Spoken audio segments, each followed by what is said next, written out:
Variações linguísticas. Chegamos, então, na verdade, num tema que vimos falando desde o início desse curso, na verdade. E aqui você vai ter a oportunidade de também entender sobre o preconceito linguístico. Nós não vamos nos aprofundar grandemente nesse tema, mas eu faço o convite para que você se aprofunde na tua autoanálise. Porque, sim, já vou avisar de antemão que todos nós temos ou tivemos algum preconceito linguístico em determinado momento. Então, para a gente começar nossa conversa sobre variação linguística, eu vou fazer a leitura de algumas citações, esse material vai ficar para vocês disponível, de dois grandes professores estudiosos deste e de outros temas da linguística, mas principalmente no que diz respeito às variações linguísticas. Essas variações, elas vão ocorrer em todos os níveis da língua, seja fonético, fonológico, morfológico, sintático, semântico ou lexical, e também nas nossas modalidades oral e escrita, ok? Bom, o professor Marcos Banho, ele menciona o seguinte: variação linguística não é um problema. O problema é achar que a variação linguística é um problema que pode ser solucionado. O verdadeiro problema é considerar que existe uma língua perfeita, correta, bem acabada e fixada em bases sólidas, e que todas as inúmeras manifestações orais e escritas que se distanciam desta língua ideal são como ervas daninhas que precisam ser arrancadas do jardim para que as flores continuem lindas e coloridas. O professor Marcos Banho sempre vai ter um tom muito mais com ênfase, né? Porque ele tem, inclusive, o livro Preconceito Linguístico, o que é, como se faz, que eu super recomendo a leitura, que é um livro bem curtinho e de fácil entendimento. Outro livro do professor Marcos Banho que eu super recomendo é A Língua de Eulália. Eu já fiz um trabalho muito produtivo com estudantes do primeiro ano do ensino médio aqui em Florianópolis. E se vocês têm interesse em aprofundarmos os estudos na língua de Eulália, comenta comigo, viu? O professor Carlos Faraco, ele diz o seguinte: a língua, no entanto, é sempre plural, diversificada e heterogênea. Por isso é que dizemos que ela é, de fato, um conjunto de variedades. Não existe a língua de um lado e as variedades de outro. A língua é o próprio conjunto das variedades.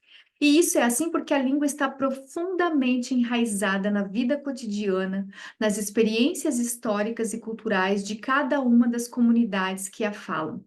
Como a vida, a história e a cultura de cada uma dessas comunidades são muito diversificadas, assim também será o seu modo de falar. As variedades se diferenciam pelo modo como os enunciados são pronunciados, como as frases são construídas, como os processos morfológicos, por exemplo, conjugação verbal, se realizam e também pelas palavras, que são mais comumente usadas, e pelos sentidos agregados a cada uma delas. E já entrando no preconceito linguístico, o professor Marcos Banho diz o seguinte: do ponto de vista científico, simplesmente não existe erro de português. Todo falante nativo de uma língua é um falante plenamente competente dessa língua, capaz de discernir intuitivamente, olha aqui a ênfase que eu estou dando, intuitivamente, a gramaticalidade ou agramaticalidade de um enunciado, isto é, se o enunciado obedece ou não às regras de funcionamento da língua. É por isso que eu costumo dizer, sempre quando você está escrevendo o seu texto ou falando alguma coisa, nós fazemos intuitivamente, parece que isso aqui está muito estranho, né? Será que isso tá, digamos assim, dentro da norma, a maneira como eu estou falando, ou essa palavra, às vezes a gente pergunta, será que essa palavra existe? Então a gente faz isso mais ou menos inconscientemente, perceba? Mas o mais importante é a gente entender que o preconceito linguístico, ele é, de fato, um reflexo da nossa sociedade preconceituosa. E aqui, se de repente você não gostou de nada nesse curso, eu gostaria de pedir encarecidamente, apelando obviamente para as emoções, que você comece a observar quais tipos de preconceito se reproduzem nas tuas avaliações linguísticas? Porque muitas vezes a gente nem se dá conta, a gente faz aquelas piadinhas, não é verdade? Com o sotaque do fulano, ou de repente, eu odeio o sotaque X. Por que que você odeia? De repente, seria legal você fazer aquele exercício que a gente fez lá no começo do curso, o exercício de CNV, de comunicação não violenta, porque realmente o preconceito, ele está por detrás de outros preconceitos. Eu não me lembro exatamente qual foi o ano, mas teve uma polêmica no Enem sobre a linguagem da população LGBTQIA+, naquela época, várias palavras que são usadas por essa comunidade, como menciona o professor Faraco, é uma comunidade que tem a sua própria variação linguística ali. Então, muitas vezes a gente tem nossas próprias variações linguísticas, a gente vai entender um pouquinho aqui o porquê. Mas voltando só para a gente fechar esse tema do preconceito linguístico, que na verdade não é um tema fechado, é um tema que a gente precisa sempre ficar atento. O que significa preconceito? Pré-conceito. Lembra do prefixo pré-anterior? É um conceito que a gente forma antes de ter conhecimento. E é inconscientemente, porque ele vai sendo repassado de geração para geração, às vezes. E esse conceito, ele vai ser embasado no quê? No nosso sistema de crenças, no nosso sistema daquilo que a gente acha que é o certo, que é o errado. O paradigma da nossa sociedade, ele vive muito dentro dessa lógica de certo e errado, bom e ruim. Então, a gente introjeta isso em todas as nossas análises. Tenhamos consciência disso ou não, a gente sempre vai acabar fazendo um juízo de valor em relação àquilo a partir de determinadas questões. Então, o preconceito linguístico, ele vai se manifestar de uma forma sutil, mas opressora. Ah, aquela pessoa está falando errado. Olha o jeito que ela fala. Olha o jeito que ele fala. Antes de você fazer esse tipo de análise ou de fala ou de perpetuar essa ideia, lembrando que o objetivo desse curso é que a gente consiga excluir essas violências visíveis e invisíveis que se manifestam inclusive pela nossa linguagem, reflita, reflita. Escreva por que que você não gosta de determinados dialetos, por que que às vezes você não gosta do teu próprio dialeto. Ah, eu gostaria de falar como um carioca, como um paulista, mas por quê? Por que isso? Sempre lembrando também que estamos falando de modalidades oral e escrita, são sempre análises a ser feitas, dependendo do contexto. Dito isso, vamos então aqui relembrar as principais variações linguísticas. E vocês vão ter bastante exercícios para fazer, caso queiram, em anexo, tanto da ordem mais voltada para aquilo que é da formalidade, embora a variação linguística por si só já seja uma característica muito sociolinguística, né, que leva sempre em consideração a interação social. A primeira variação linguística que nós temos é aquela conhecida como histórica ou diacrônica. Lembra que já falamos do termo diacrônico?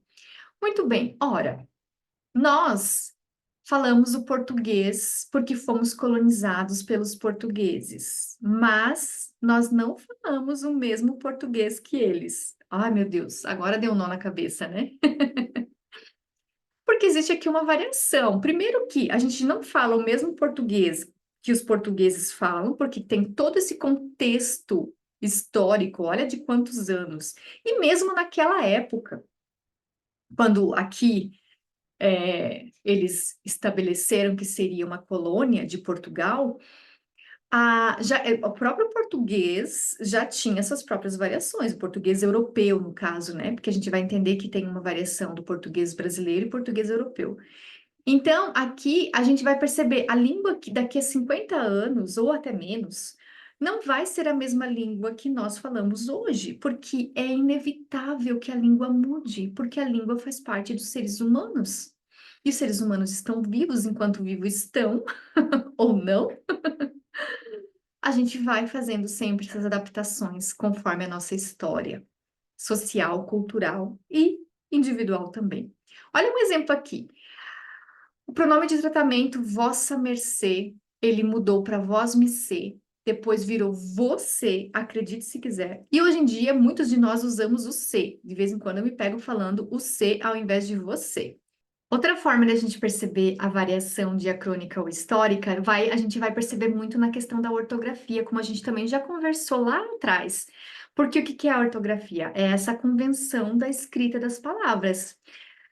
Se você for olhar em textos antigos, às vezes, você vai encontrar muita variação no caso de palavras. Olha só, farmácia, hoje nós escrevemos com F. Antigamente se escrevia com PH.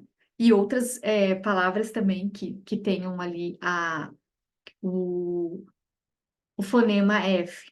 Farmácia era com PH, acredite, e não era inglês, tá?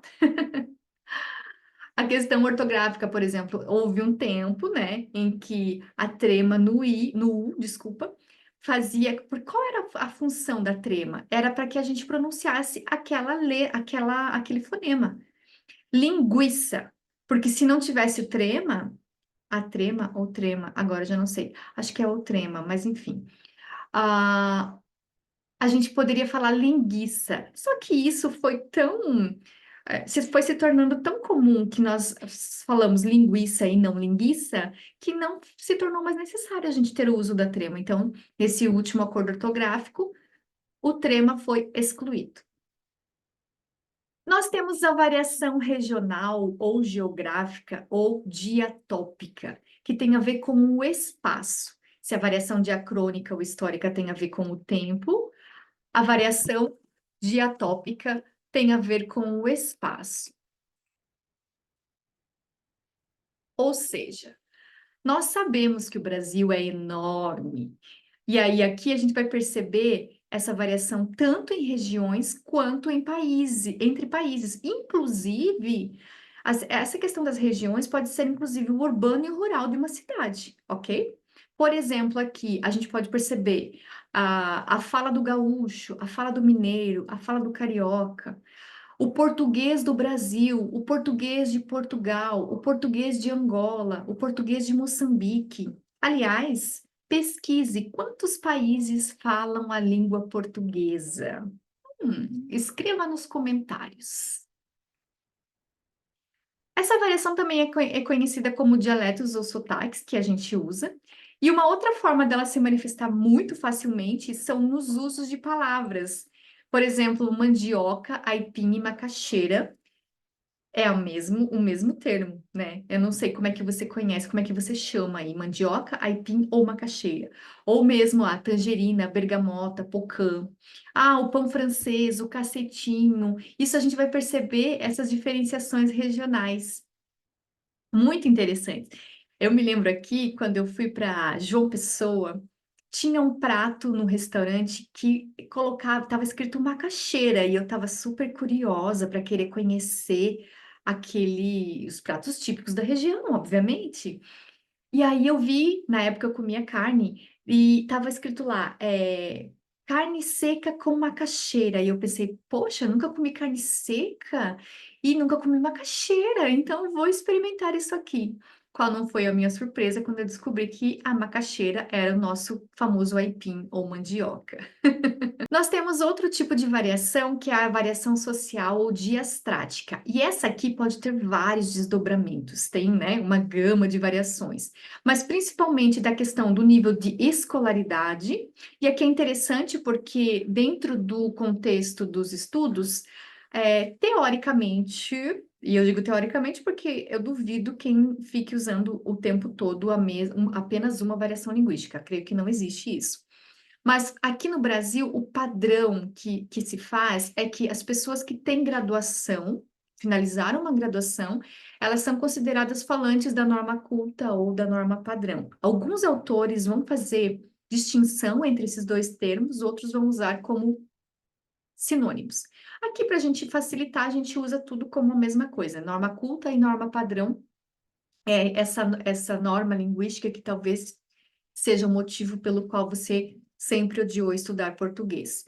Então, quando você chega na conclusão do teu curso de graduação, você é uma pessoa considerada falante da norma culta. E aqui na escolaridade é interessante a gente perceber porque existe o preconceito linguístico em relação às pessoas que têm, obviamente, menos escolaridade, porque elas vão falar de uma outra forma, não é verdade? Em relação às profissões, aqui tem a ver justamente com o juridiquês dos advogados ou aqueles termos técnicos dos médicos e mesmo de outras áreas, né? Por exemplo, hoje em dia, muito da área de tecnologia, existem muitos termos, inclusive em inglês, que são usados no mundo corporativo também, inclusive em inglês, que são usados esses termos. Então, aqui, dependendo da profissão, vai ter essa digamos, essas variações linguísticas. E a questão da classe social é muito marcada também aqui no Brasil, inclusive porque houve a classe social e a escolaridade ao longo da história, se você for estudar a história do Brasil de uma forma mais aprofundada, de um modo realmente sério, você vai perceber que até a década de 1940, se eu não me engano, estudavam pessoas de classes sociais mais abastadas, ou seja, classes sociais mais altas. E quando teve a popularização da escolarização, que começou a ter uma. E ainda hoje isso acontece, né? Agora eu lembrei de um exemplo. As pessoas diziam, e essas pessoas pobres não sabem falar corretamente a língua. Porque geralmente nessa história do Brasil, as pessoas que tinham dinheiro iam estudar em Portugal. E aí eles adquiriam, né, a língua, porque a própria gramática normativa, padrão, norma culta, tem como base muito de referência o português europeu, que não é a nossa realidade, né? Mas tem essa ideia de que ele é superior, de que ele é melhor.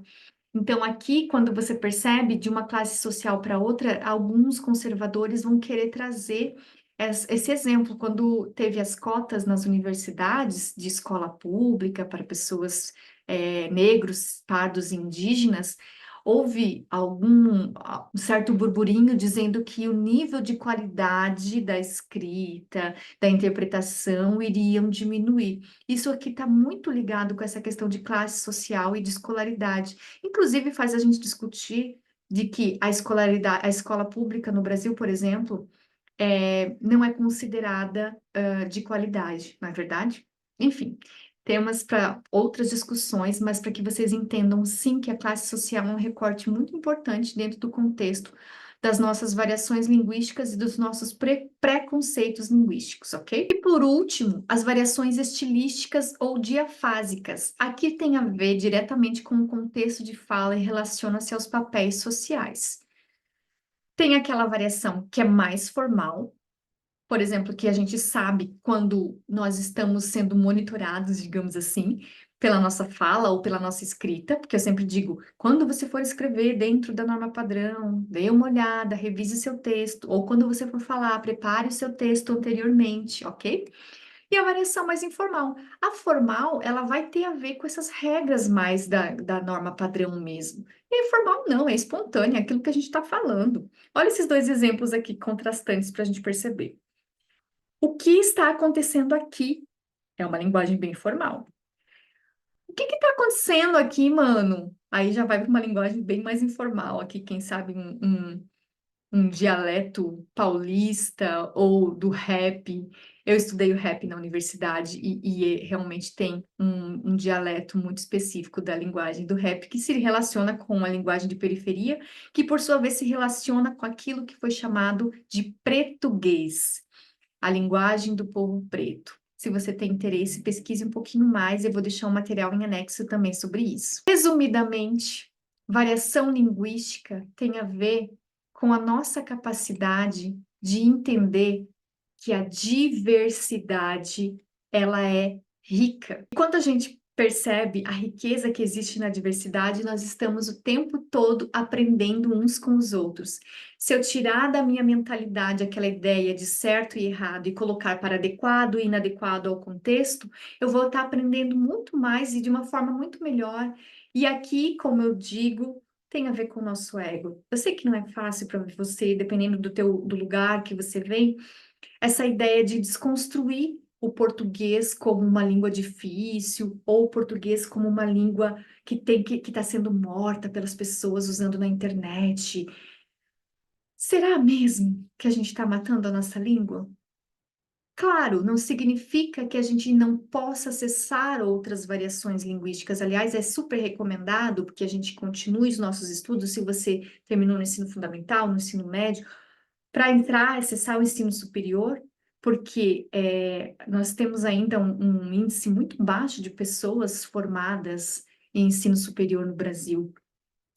E comece a considerar o seu lugar de fala e toda a história social, toda a história cultural das falas que vêm com você e também das falas que vêm com o outro, porque todos nós temos as nossas próprias histórias. Então, reflita sobre isso antes de reproduzir piadinhas com as questões linguísticas.